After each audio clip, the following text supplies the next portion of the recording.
Saudações filosóficas, vamos neste vídeo falar sobre a importância de Deus no sistema de Descartes.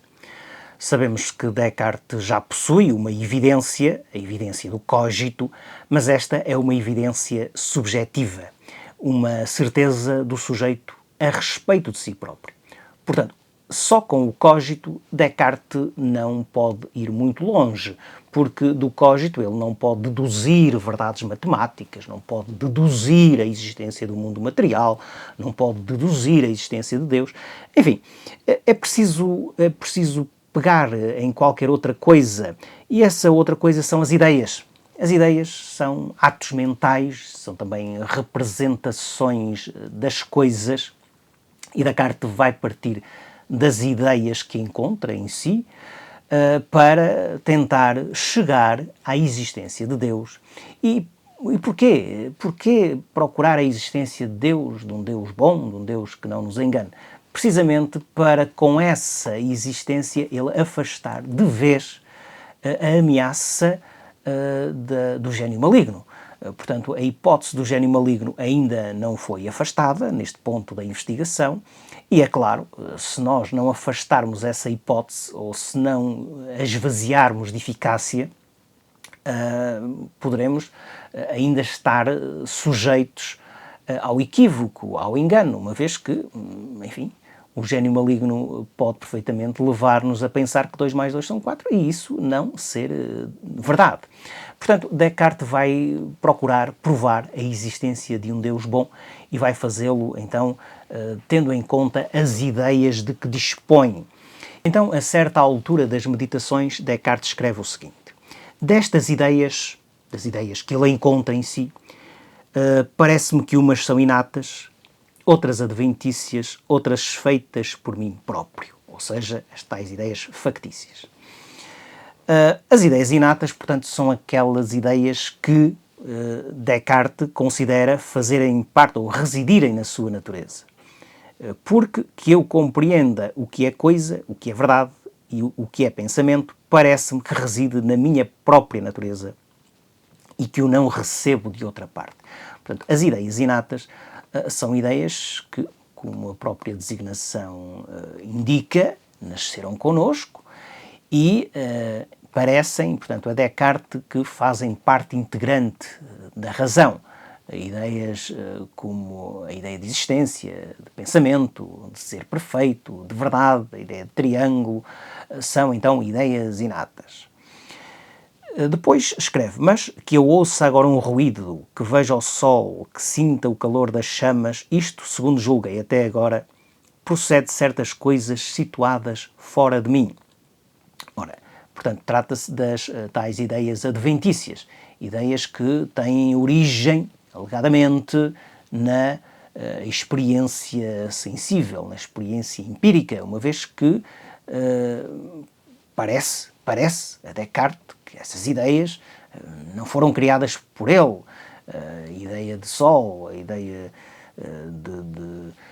de mar, a ideia de cebola, a ideia de caracol, de salamandra e por aí fora.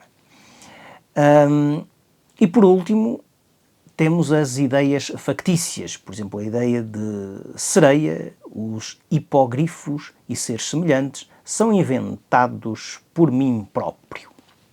Ou seja, as ideias factícias serão então criadas pela imaginação, a partir de outras ideias. Ora, destas ideias, aquelas que nos interessam para provar a existência de Deus, serão as ideias inatas.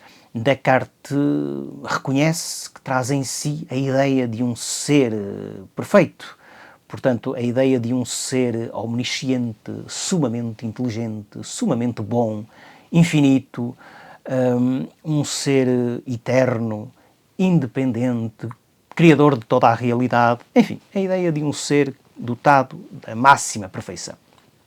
E, claro, a partir desta ideia, Descartes vai procurar chegar à existência desse ser, do ser que está representado nessa ideia. Vai fazê-lo a partir de algumas provas, enfim, de alguns argumentos, e um desses argumentos é o famoso argumento ontológico, que de resto já tinha sido apresentado por Santo Anselmo Enfim, Descartes apresenta uma variante desse argumento e diz que, na ideia de ser perfeito, estão contidas todas as perfeições, a existência é uma dessas perfeições e, portanto, Deus tem necessariamente de existir. Portanto, o existir faz parte da essência de Deus. Portanto, Deus não pode ser pensado como se não existisse. A sua existência tem um caráter necessário, um caráter eterno. É uma existência inevitável.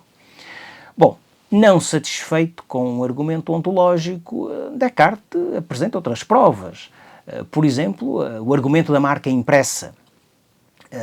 Este argumento diz-nos que a ideia de ser perfeito implica uma causa. Qual é a causa que faz com que essa ideia esteja em nós? Ora, uma causa, segundo Descartes, deve ser, pelo menos, tão perfeita como o seu efeito.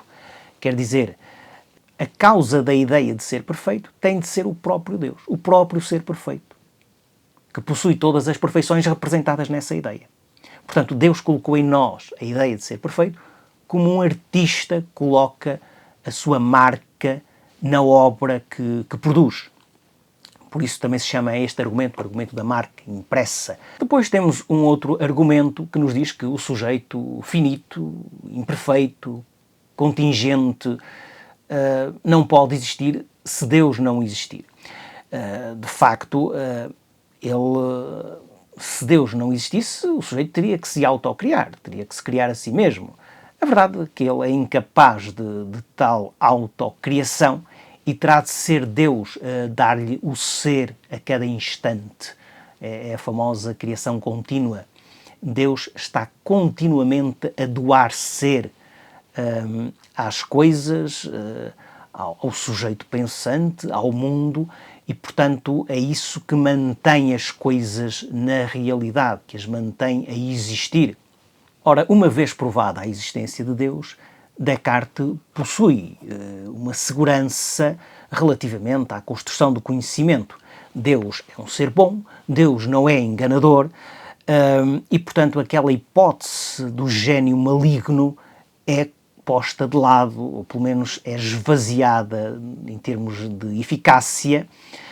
Não temos nada a temer relativamente a isso, uma vez que há um Deus bom, criador de toda a realidade, um Deus que garante a verdade das ideias claras e distintas.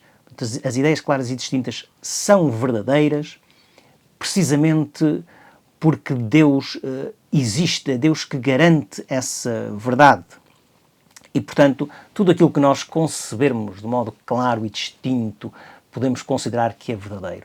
Podemos confiar nas nossas ideias claras e distintas, podemos confiar nos raciocínios, enfim, em que essas ideias são tomadas como premissas, podemos também confiar nas conclusões que extraímos desses raciocínios, podemos confiar nas nossas faculdades mentais, nas nossas faculdades de argumentação e de raciocínio, porque se as usarmos de um modo adequado, não iremos cair em erro.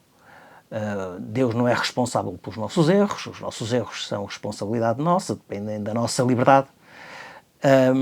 De qualquer modo, se nós de facto usarmos convenientemente a nossa liberdade, não iremos cair em erro, não iremos cair, portanto, em engano a respeito das nossas ideias e das nossas afirmações.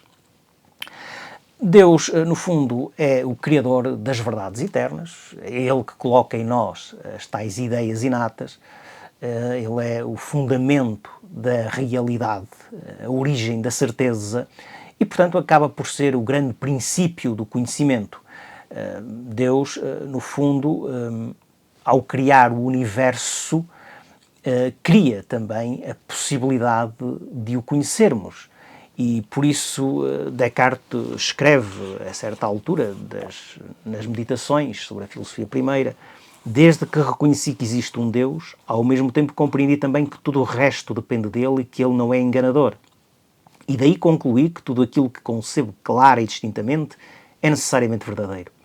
Mesmo que não atente mais nas razões pelas quais julguei que isso era verdadeiro, mas apenas me recorde de o ter visto clara e distintamente.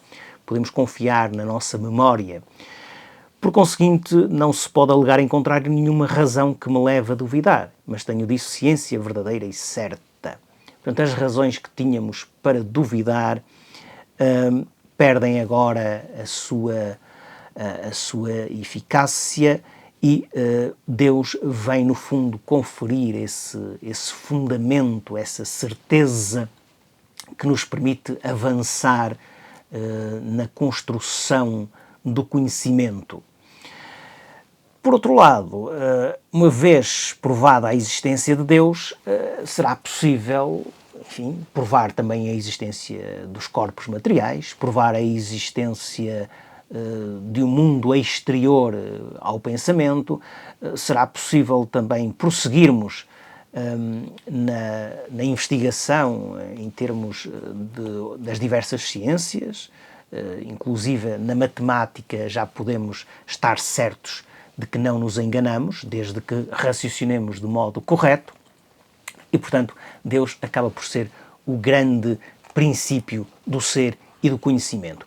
Claro que esta abordagem de Descartes não esteve isenta de críticas, e uma das críticas mais célebres, portanto, a estas divagações, a estas conclusões de Descartes, é a chamada objeção do círculo cartesiano. Portanto, Descartes terá caído num círculo vicioso, porque nós só podemos saber que as nossas ideias claras e distintas são verdadeiras se provarmos que Deus existe. Mas, por outro lado, só podemos provar que Deus existe se partirmos de ideias claras e distintas, ou de ideias que nós reconhecemos como sendo verdadeiras. Portanto, há aqui um círculo, ou aparentemente Descartes caiu num círculo. Num livro de um senhor chamado John Cottingham, A Filosofia de Descartes, escreve-se o seguinte: se a confiança a depositar no intelecto apenas é garantida após termos demonstrado a existência de um Criador perfeito que nos dotou com o intelecto, então como se poderá primeiramente provar a existência de tal Criador? Porque é evidente que teremos de confiar o nosso intelecto de forma a poder apreender a validade dessa prova da existência de Deus e a verdade das premissas dessa prova. Como poderemos saber que essas percepções da mente não são fundamentalmente defeituosas? Qualquer apelo à veracidade de Deus nesta fase, em que ainda não se provou que Ele existe, está nitidamente fora de questão. A posição parece então ser a de que necessitamos de confiar na nossa mente para provarmos a existência de Deus. Ainda que sem o conhecimento prévio dessa existência, não teremos, em princípio, razão alguma para confiarmos no intelecto. Em resumo, é este o problema relevante do círculo cartesiano. Portanto, nós temos de confiar na nossa mente para provar a existência de Deus, mas se não estivermos certos de que Deus existe, não temos razão para confiar na nossa mente. Portanto, estamos perante um círculo difícil de ultrapassar e de justificar. E por hoje é tudo. Ponham like, partilhem o vídeo e subscrevam o canal. Deixem também os vossos comentários se acharem oportuno. E até à próxima.